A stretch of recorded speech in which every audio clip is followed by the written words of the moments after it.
The level of the offender's culpability in the commission of the offence is so extreme that the community interest in retribution, punishment, community protection and deterrence can only be met by a sentence of life imprisonment. The manner in which he killed her was cruel, merciless and abhorrent. The offender's crime falls within the worst category of murder.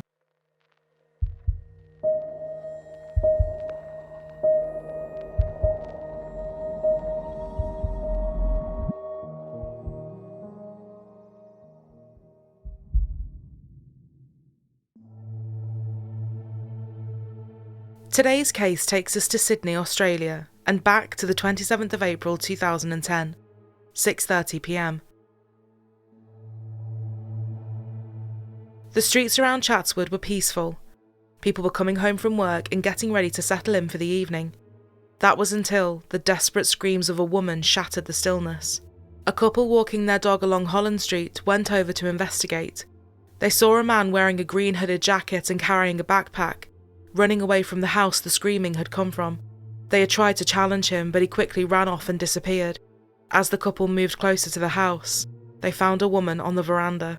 She had suffered horrific injuries, and it was clear that nothing could be done to save her. Michelle Beets had been murdered on her own doorstep.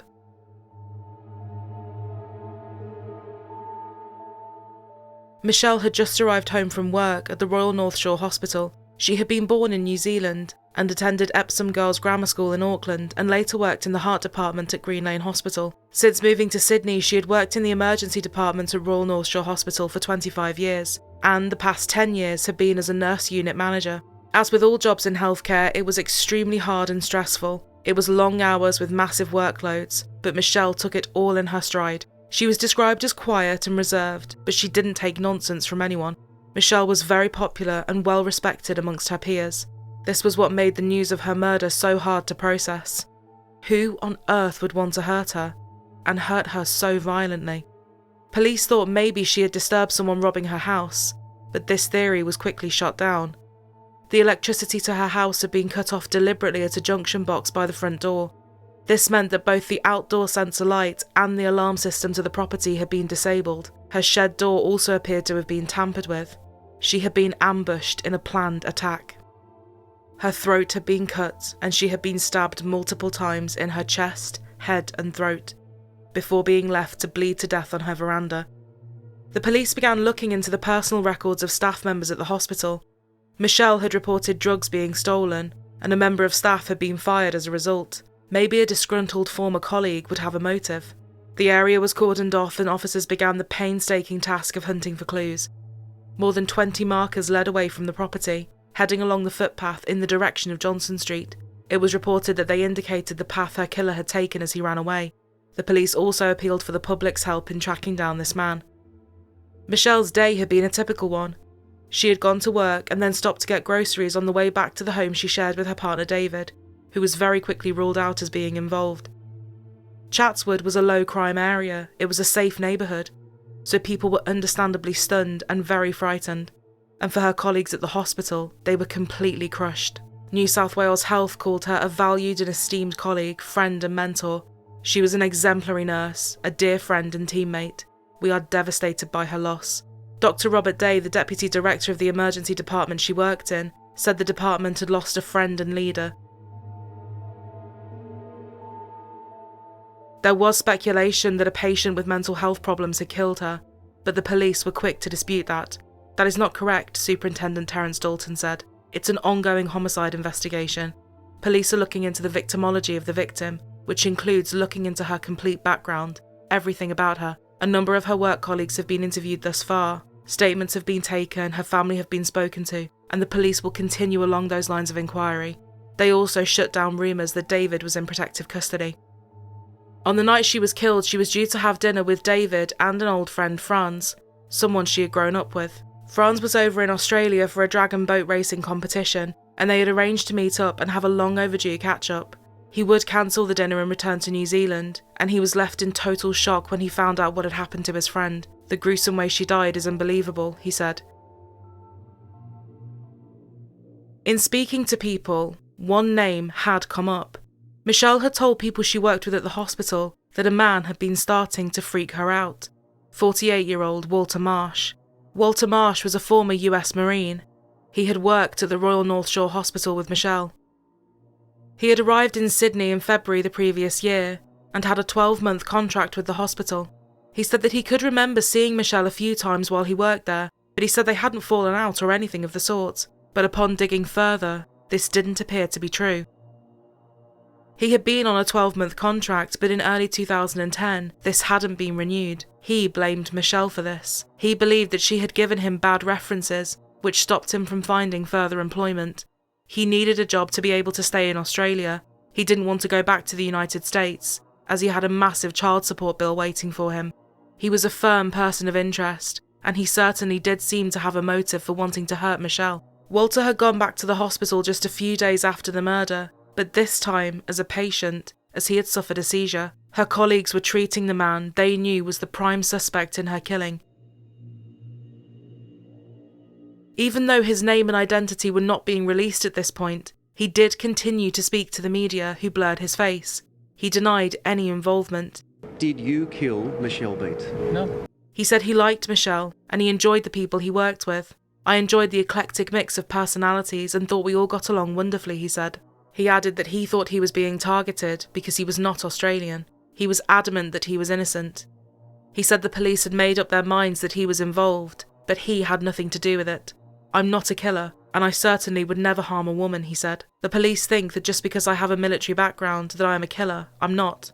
He said that Michelle had been the one to interview him over the phone when he was in America for the job, and she had sponsored his visa. He said that although his contract hadn't been renewed, this hadn't jeopardised his visa, and he bore no grudge towards Michelle. His apartment was also searched over the course of 3 days, hoping that vital clues or evidence would be found. He said that on the night of the murder he had met his wife at a nearby train station at around 7 p.m, after she had finished work and they had gone home together. But how did he account for the fact that there was CCTV footage of him throwing a backpack away into a bin at a local shopping centre?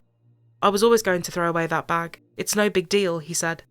To try and find the backpack, the police searched through tons of rubbish across various sites, but found nothing.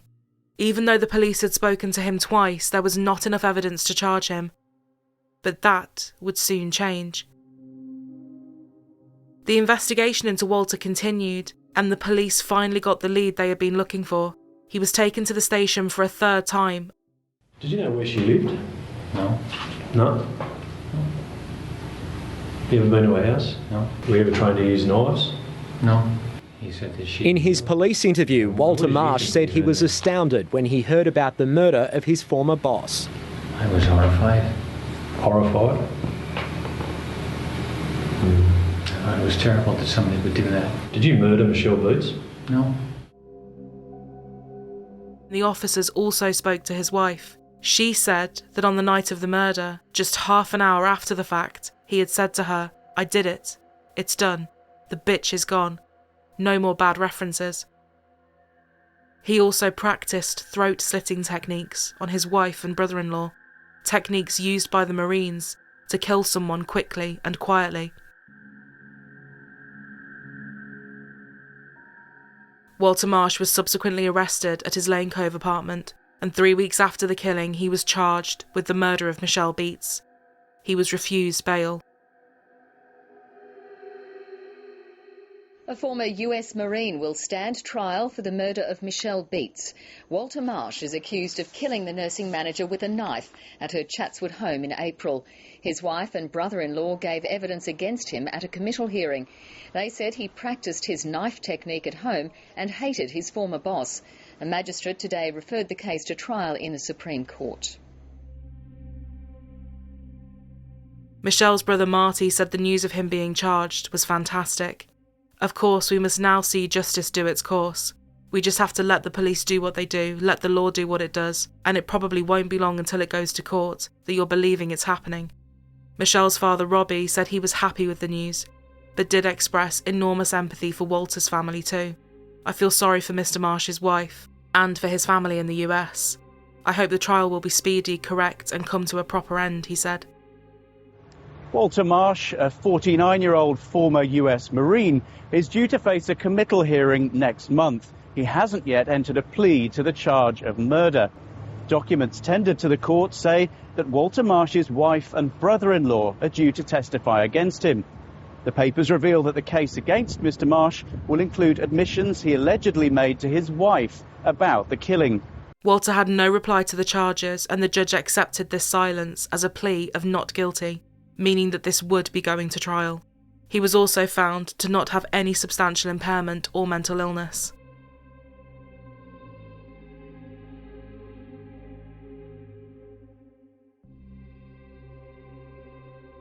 The man accused of murdering Sydney nurse Michelle Beets is on life support after a failed suicide attempt.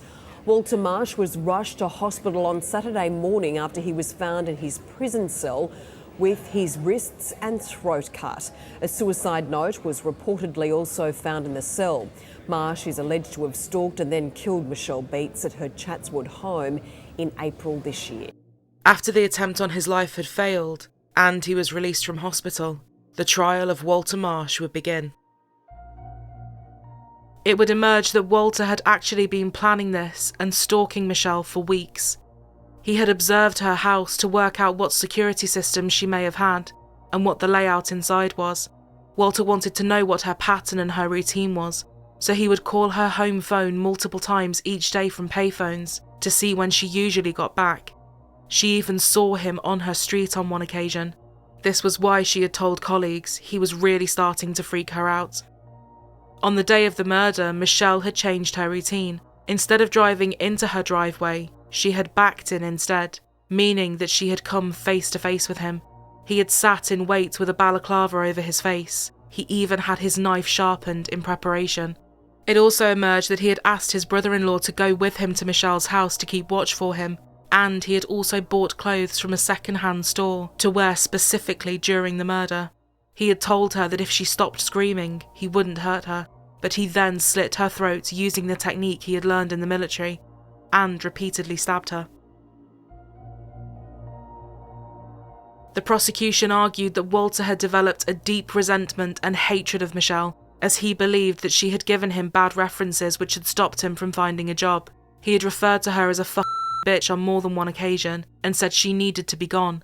Michelle's partner, David Grant, was there for the start of the trial, which he says presents the opportunity for justice. Investigators claim Marsh had cut off the power to the house and broken a back door to make it look like a break-in. This is the couple that discovered Michelle Beets' bloodied body on her front doorstep last year. Carmel and Gordon Bevan had been walking down Holland Street when they say they heard a woman scream, then the sound of slapping. Mr Bevan said when he felt for Miss Beets' pulse, he felt the gash in her neck. He says she turned towards him as if she was trying to speak. Then after they made eye contact, she died. The couple are two of 70 witnesses expected to be called in the trial of Walter Marsh. The two key witnesses in the trial are Marsh's Vietnamese wife Samantha and her brother. The jury heard 3 weeks after the incident, Samantha told police Marsh had confessed. The court heard Samantha Marsh and her brother had reason to lie. After cooperating with police, they both received protection from prosecution for concealing a serious offence. Mrs Marsh also received a visa to stay in Australia and money for accommodation. The jury was shown security camera footage which showed a man walking around Chatswood in the hour following the murder. Detective Senior Constable Scott Bennett, who worked on the case, took the jury through the footage, which started at around 6:30 p.m. The man was dressed in a white shirt with black bottoms and was carrying both a bum bag and a plastic bag as he walked west on Victoria Avenue and headed into the Chatswood shopping centre. He went into an accessible toilet and then into the men's toilet before going to the food court and putting things into the rubbish bins. Scott Bennett said that Walter had significantly altered his appearance since his arrest, but he believed he was the man on the footage. Police claim Marsh was captured on CCTV at Chatswood Chase Shopping Centre about an hour after the alleged murder. But his lawyer told the court the figure in the video may not be his client, adding the place is well lit with people around and whoever committed that murder would have been covered in blood. The court heard that Walter, who had been born in Belfast, had told his wife that he had permission to kill from an organisation. His wife said that around a month before the murder, he had said, "Finally, I got permission from the organisation in Ireland to kill Michelle Beets." Samantha Marsh says about a week before the death, her husband bought a set of unusual clothes, some shoes and a pair of rubber gloves. Mrs Marsh said she saw her husband wear the outfit once, but then never saw the clothes or the gloves again. Mrs Marsh added on the 27th of April last year, her husband told her he'd changed in a nearby garage, then got rid of his old clothes, the gloves and the knife. It also emerged that in the weeks before Michelle's murder, Walter had been plotting another one, that of his ex-wife back in the United States. The prosecutor said he had flown back to America with the intention of murdering his first wife because of his unpaid $50,000 child support bill, but ultimately it didn't happen and he didn't kill his ex-wife.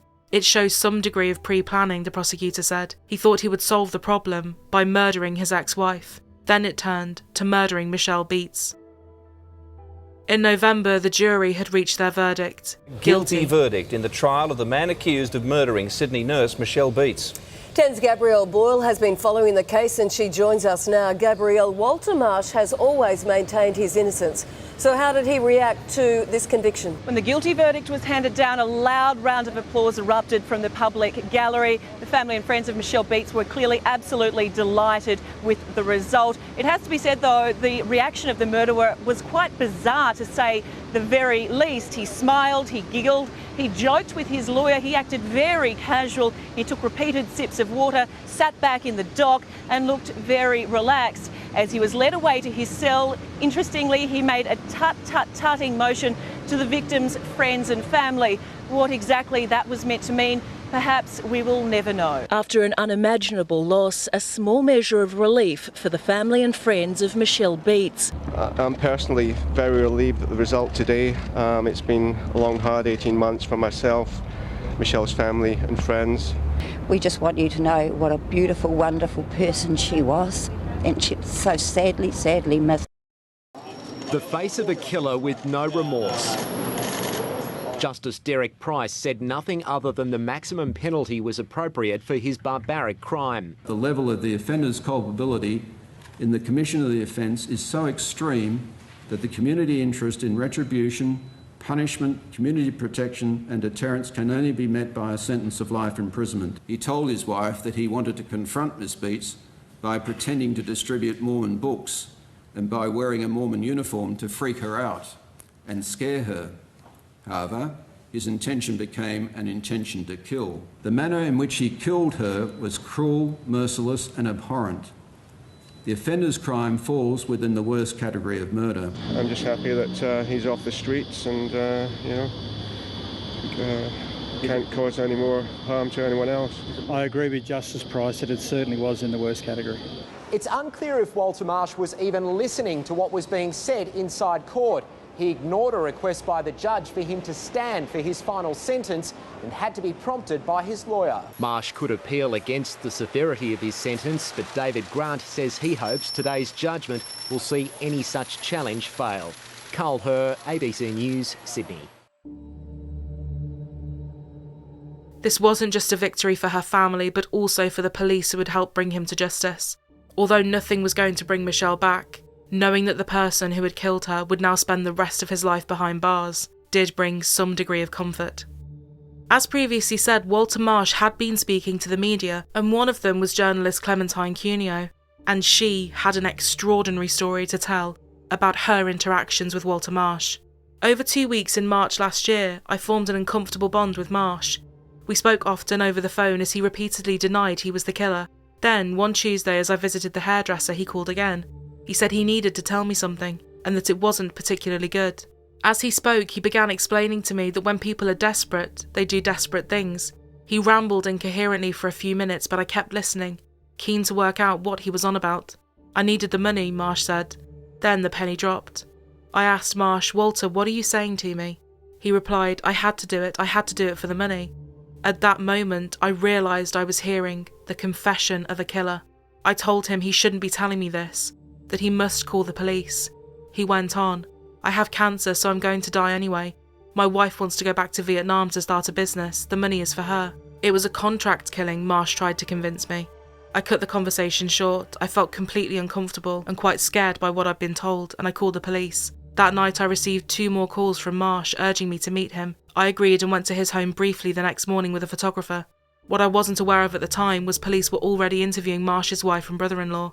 Their evidence plus Marsh's phone call to me was enough to arrest and charge him with murder. 4 years after he was convicted, Walter Marsh launched an appeal against his sentence. The aim was to get the term reduced to a minimum of 24 years. His lawyers argued that certain evidence surrounding his training with using knives whilst in the Marine Corps should not have been admitted in the trial. There are no striking similarities between the method Marsh was allegedly taught to inflict and the wounds inflicted upon the deceased, it was argued. It was also argued that the sentence of life was manifestly excessive. They said there had been no torture prior to the murder, no sexual motive, no more than one victim, and Walter had a clean criminal record. Justice Harrison said that the murder demonstrated a high level of planning and was clearly a sustained and merciless attack upon an innocent and defenceless victim. These matters combined to raise the awful spectre of future dangerousness to the community, he said. For those reasons, the appeal was rejected and the original sentence stood. Speaking outside court, David said he was relieved by the outcome. April 2020. 59-year-old Walter Marsh was found dead in his cell at Lithgow Correctional Centre. He was found at 8:20 a.m. and no cause of death was immediately given, but it was later reported he had taken his own life. Michelle Beets' funeral had been attended by more than 1,000 people. It was clear just how much of an impact she had had in her community. Following her death, the Michelle Beets Award for Inspirational Paediatric Care was founded. It aims to recognise the achievement of individuals who go above and beyond to advance children's health in New South Wales, adding Michelle was deeply committed to nursing practice education and demonstrated the highest standard of nursing professionalism, investing in the best level of care for all patients. Those who win the Michelle Beets Award each receive $25,000 worth of medical equipment for their hospital via the Humpty Dumpty Foundation, as well as a $5,000 bursary for professional development, training or research.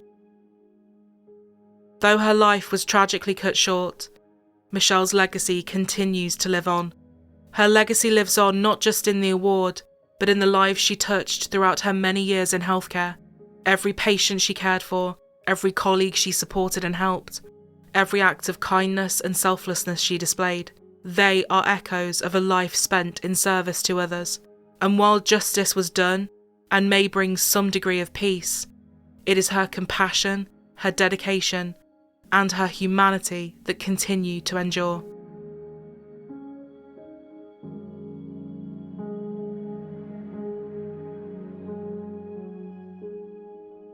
We are so grateful to all of our viewers and all of our patrons, and we'd love you to consider joining our little community over on Patreon. It supports us as a channel and we couldn't be more appreciative of anyone that does so. It also gives you behind the scenes, extra episodes and early ad-free access.